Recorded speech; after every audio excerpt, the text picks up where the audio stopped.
দেশের সরকারি প্রাথমিক বিদ্যালয়গুলোতে প্রধান শিক্ষকের শূন্য পদে দ্রুততম সময়ের মধ্যে নিয়োগের নির্দেশ দিয়েছেন প্রধান উপদেষ্টা ড. মোহাম্মদ ইউনূস। সোমবার বিকেলে রাষ্ট্রীয় অতিথি ভবন যমুনায় এ নির্দেশ দেন তিনি।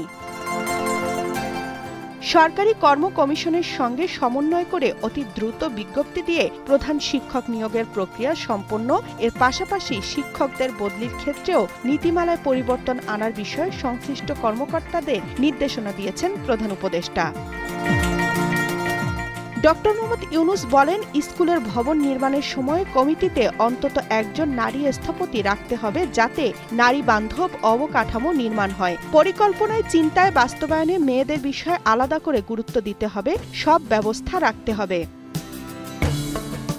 এছাড়া দেশের সকল প্রাথমিক স্কুলকে ধারাবাহিকভাবে ইন্টারনেট সংযোগ ও মাল্টিমিডিয়া শ্রেণীকক্ষ তৈরির বিষয়েও জোর দেন প্রধান উপদেষ্টা।